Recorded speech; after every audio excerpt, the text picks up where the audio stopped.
génie qui nous permettra justement de surmonter cette situation. Très à son aise face à la presse nationale et internationale, l'ex-député PDCI RDA de Port-Boué, Kouadio Konon-Bertin dit KKB s'est prononcé ce jour sur l'acquittement de l'ex-président ivoirien Laurent Gbagbo et son ministre de la Jeunesse Charles Blé Goudé par la CPI. Au cours d'une conférence de presse à laquelle il a signifié que la libération de Laurent Gbagbo contribuerait grandement à la réconciliation en Côte d'Ivoire. Ivoiriennes, Ivoiriens, chers amis de la presse nationale et internationale, amis de la Côte d'Ivoire, la date du mardi 15 janvier 2019 a consacré la victoire de la restauration de la Côte d'Ivoire par la justice. Grande est ma joie et immense est mon espérance. C'est là la réalisation de l'aspiration profonde que l'Ivoirien épris de paix a nourri depuis que la Côte d'Ivoire est au banc des accusés à La Haye. Je rends grâce au Seigneur pour ce don grandiose qu'il accorde à notre pays, la Côte d'Ivoire, et à son valeureux peuple qui avait soif de réconciliation. Aujourd'hui, à travers cet acquittement prononcé, s'amorce, j'en suis convaincu, le processus de cicatrisation des cœurs meurtris. Les visages asséchés et enlaidis par les rides de la désolation retrouvent ainsi éclat et rayonnement. Pouvait-on espérer meilleur début d'année 2019? 8 années de preuves, 8 années d'ombre, mais aussi et certainement 8 années de patience, de recueillement, pleines de maturation et de mûrissement pour un chemin de vie et d'espoir pour le peuple ivoirien. C'est ici l'occasion pour moi de réitérer mes félicitations à messieurs Laurent Gbagbo et Charles Blé Goudé pour la courtoisie déployée durant ces années de preuve, acceptée et affrontée avec dignité, assumée avec élégance. Jamais l'on ne vous a entendu tenir des propos de haine. Bien au contraire, vous avez servi des éléments de langage qui rompent avec belligérance et qui donnent vie à l'espérance de l'unité nationale. Aujourd'hui, plus que jamais, la Côte d'Ivoire gagne cet autre combat qui promeut un modèle de développement par la dignité.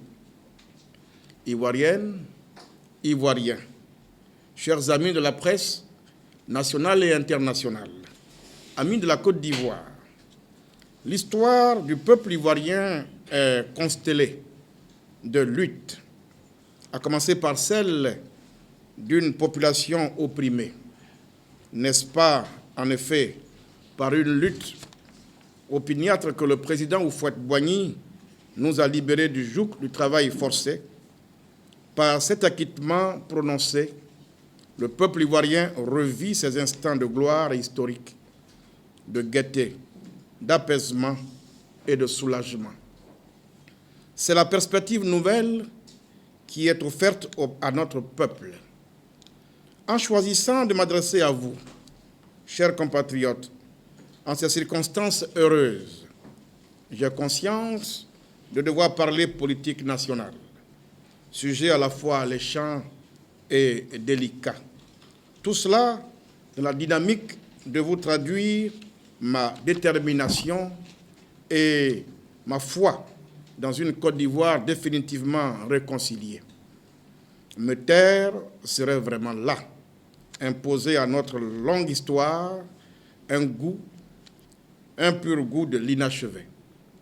Ivoiriennes, Ivoiriens, chers amis de la presse nationale et internationale, amis de la Côte d'Ivoire, à une époque à la fois passionnante et ingrate de notre pays, où les cœurs se trouvaient secrètement ulcéré. Il se pourrait que telle phrase, telle locution, excusez-moi, à cause du tranchant de l'expression ou de la massivité de l'exigence, soit mal comprise et fasse douleur. Ce serait vraiment bien involontaire.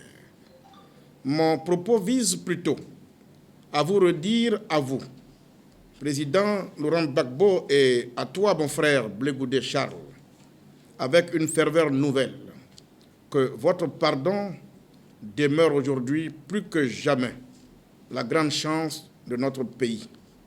L'agent le plus efficace du seul succès historique digne de ce nom. La réconciliation nationale, comme l'a fait un certain Nelson Mandela à sa sortie de prison. Je ne vous apprends rien de toute façon, puisque vous savez qu'il n'y a pas de plus grand amour que de donner sa vie pour ceux qu'on aime. Mes félicitations les plus vives. Soyez donc les bienvenus chez vous, au sein d'un monde que vous connaissez déjà. Le temps vous a sûrement permis, certainement, de comprendre et de savoir fixer les nouveaux défis, que dis-je, les nouveaux intérêts et enjeux pour la Côte d'Ivoire d'aujourd'hui et de demain. Fiers Ivoiriens, le pays nous appelle. Faisons preuve de dépassement pour réapprendre à vivre ensemble. Notre devoir est d'être un modèle d'espérance. De ce fait même, fiers Ivoiriens, nous avons à reconstruire un nouveau pacte de confiance. Les lignes de nos mains nous unissent les uns aux autres. Vive les cœurs réconciliés pour une Côte d'Ivoire qui gagne. Répondant aux questions des journalistes, Kouadio Konon-Bertin a invité la classe politique ivoirienne et toute la population à désarmer leur cœur pour réapprendre à vivre ensemble. Car l'acquittement de Laurent Gbagbo et Charles Blé Goudé crée des perspectives nouvelles pour la Côte d'Ivoire. Et que le retour de Laurent Gbagbo en Côte d'Ivoire dépendra du président Alassane Ouattara. Quel commentaire faites-vous de ça? Participer justement à préparer déjà le retour d'exil d'un homme politique en son temps, le président Rikonan Bédié. Quand Bédié revient d'exil, c'est Gbagbo était président. Il a bien fallu négocier pour trouver une maison, pour sa sécurité, ainsi de suite. Le président Gbagbo n'est pas un citoyen lambda, c'est l'ancien chef d'État, et puis qui plus est un des belligérants de la crise. Tout le monde sait comment il est parti de la Côte d'Ivoire. Son retour doit faire l'objet de discussions entre le pouvoir et lui. Il va de soi, pour sa sécurité, son logement, ainsi de suite. Donc il ne faut pas s'offusquer que l'on parle de négociation, que l'on parle de discussion. Il faut éviter qu'à ce tournant-là, eh bien, on mène l'orgueil au débat. Il n'y a pas de place pour l'orgueil ici. Le plus important, Gbagbo n'a pas d'autre choix que de revenir dans son pays. Il va revenir dans son pays. Comment il y revient, c'est à nous tous de le préparer. Le pouvoir et même le camp du président Gbagbo. Donc je suis d'accord que nous devons rentrer en négociation encore une fois. Je pense que cette fois-ci, c'est même l'occasion de parler de vrai dialogue direct. Est-ce que nous pouvons réussir ça par ce génie dont j'ai parlé tout à l'heure, en évitant que l'extérieur vienne encore mettre ses mains dans nos histoires? Est-ce que la Côte d'Ivoire, qui a été pendant longtemps le théâtre, le lieu de la recherche de la paix, des consensus, au plan même, je dirais, mondial, est-ce que Oufou est-il vraiment parti avec ce génie ivoirien au point où nous sommes incapables aujourd'hui de discuter et trouver la solution à nos problèmes entre nous-mêmes? Je ne veux pas penser comme l'autre. Ce serait vraiment catastrophe. Quelqu'un qui dit que tout va se terminer par le Marfa. Non. Tout doit se terminer par le dialogue. Et donc, je reste convaincu que nous devons engager un dialogue entre le camp du président Gbagbo et bien sûr le pouvoir. À la fin de 20 ans. Moi, je ne rentre pas dans toutes les querelles juridiques. D'ailleurs, il est heureux de constater une chose qui passe peut-être inaperçue. Désormais, le président de la République de Côte d'Ivoire s'appelle El Hadj. Il a fait la Mecque. le haut lieu de la spiritualité pour tous les musulmans. Quand il est revenu de la Mecque avec un cœur d'amour, un cœur de tolérance, il a gracié près de 800 prisonniers, librement je suppose, sans contrainte, même si il reste encore une petite poignée de gendarmes, je crois, avec le poids des épreuves, qu'ils sont devenus inoffensifs. J'ai même félicité le président Ouattara pour une fois, et je lui ai même demandé de terminer ce qu'il a si bien commencé qu'il termine ça en beauté. C'est du même président Ouattara qu'il s'agit. Je crois qu'il a décidé de rentrer dans une nouvelle ère de réconciliation, de pardon. S'il a fait pour les autres, pourquoi il ne le ferait pas pour son frère Laurent Gbagbo? Pourquoi il ne le ferait pas? Donc, on ne va pas régler nos problèmes avec des débats de droit, des débats juridiques. Nous savons très bien que nos peuples, nos Ivoiriens, les Ivoiriens souffrent. Ils ont besoin qu'on s'entende, qu'on se parle. Et c'est là encore que je reviens pour parler de génie ivoirien. C'est encore possible. Voilà. Donc, est-ce, comme vous l'avez dit, la victoire de la restauration de la Côte d'Ivoire par la justice, ou est-ce parce que, justement, la sortie de Gbagbo Laurent, n'est-ce pas, donc redistribue les cartes sur l'échiquier politique? Tant que la belligérance met à mal la Côte d'Ivoire, la paix, aucun d'entre nous, nous sommes tous des victimes, hein, des victimes collatérales, n'est-ce pas, de la belligérance. Si libérer, n'est-ce pas, un camp participe à recueillir la paix, à ramener la paix dans le cœur des Ivoiriens, on ne peut que s'en réjouir. Maintenant, pour le reste, nous sommes en démocratie, on a fait des choix de multipartisme, nous savons très bien qu'il y a au moins 100 à 150 partis politiques. Quand viendra le temps des élections, eh bien, chacun va aller devant les Ivoiriens avec son projet. On n'a pas à se réjouir pour ça. Il faut d'abord créer les conditions de paix et de revivre ensemble. C'est ça qui me réjouit. Je suis conscient de l'actualité, elle est même abondante. Mais cette conférence-ci, elle est uniquement consacrée à un événement, je crois, majeur. Et quand je connais les traitements des événements, je n'ai pas envie que notre dossier vienne noyer celui-là. C'est pourquoi souffrez que je n'en parle pas aujourd'hui, mais croyez-moi, ce n'est pas parce que je n'ai rien à dire. Et nous allons en parler. Le moment venu, on va en parler.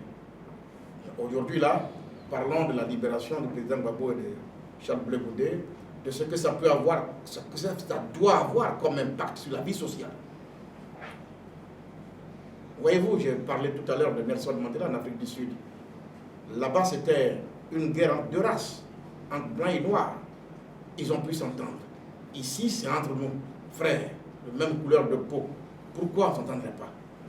Gbagbo arrive, il faut faire mentir tous les oiseaux de mauvais augure qui annoncent déjà des lendemains sombres pour notre pays. Et je pense que des hommes dans ce pays, il en existe, qui sont épris de paix, qui ont du charisme, qui peuvent nous amener à régler nos problèmes entre nous. D'ailleurs, je ne vous cache pas que moi, j'ai prendrai mon bâton de pèlerin les jours à venir pour visiter tous ceux qui peuvent avoir justement une influence en la matière pour que justement on se mette au travail. Oui, Angelman. Oui, le PDCI n'appartient plus à ce RHDP-là et s'en rajoute dans le cœur de certains à un certain nombre de craintes par rapport notamment à 2020. Ce serait important que vous nous en parliez quand même. Alors ce RHDP-là, est-ce qu'il peut être aussi le vôtre? Il suffit d'un peu de patience. Nous nous reverrons à nouveau, peut-être même dans très peu de temps, pour aborder essentiellement cette question. Et croyez-moi, sur cette question, nous aurons beaucoup à dire. Mais aujourd'hui, souffrez que je n'avance pas, que je n'aille pas plus loin. Vous voulez m'amener dans autre chose? Ça concerne la libération de Gbagbo. Non, je veux... Les gens sont libres. Les gens sont libres. Nous sommes dans un pays de liberté. Pour l'instant, je suis venu ce matin savourer la joie, comme tout le monde, à ma façon. Parce que croyez-moi, pendant 7 ans aussi, je me suis investi dans ce combat-là. J'ai été quand même le tout premier député de Côte d'Ivoire à rendre visite à Laurent Gbagbo. Quand vous êtes journaliste à Le Nouveau Réveil, je n'ai pas réveillé les vieux souvenirs. Ça m'a coûté mon poste de député. J'y ai cru. C'est seulement le jour que je ne savais pas, puisque j'entendais des gens dire on ne va pas à la haie pour revenir, comme si on devait se réjouir des malheurs d'un frère, fut-il non, différent de nous. Donc aujourd'hui ça intervient. Laissez-moi simplement me réjouir comme tout le monde, mais surtout dégager nos responsabilités pour demain. Une chose, c'est que Gbagbo soit libéré. Une deuxième chose, c'est que son retour en Côte d'Ivoire participe à enraciner la paix. Et ça, ce n'est pas en croisant les bras que ça va se passer. Si on ne désarme pas nos cœurs, comme l'a dit Henri Diabaté, si on ne désarme pas nos esprits et nos langues, je reste convaincu que soit la Côte d'Ivoire prend son envol, soit nous sombrons à nouveau. Or, nul n'a intérêt à ce que notre pays sombre à nouveau. C'est pourquoi c'est un chapitre qui, pour moi, est d'une importance capitale. Il ne faut pas mélanger les choses. Vous l'avez dit, je préfère dire vous. Vous avez été assez souvent à la CPI, à la prison, pour rencontrer Laurent Gbagbo et Charles Blé Goudé. Et je me souviens qu'après une de ces rencontres, je crois que ça doit être l'une des dernières, vous étiez très optimiste. Alors, qu'est-ce qui fondait cet optimisme? Est-ce que vous aviez des informations secrètes? Je suis un acteur, je sais ce qui se passe dans le pays. C'est un dossier que nous suivons de près. Donc, des éléments qui étaient à ma possession me fondaient à penser que, voilà, Gbagbo et Blé seraient acquittés. Et je n'ai pas eu tort de le penser. Les faits sont là, même si pour l'instant leur sortie est quelque peu retardée. Je ne pense pas qu'il puisse y avoir quelque chose pour remettre en cause cette décision de les mettre en liberté.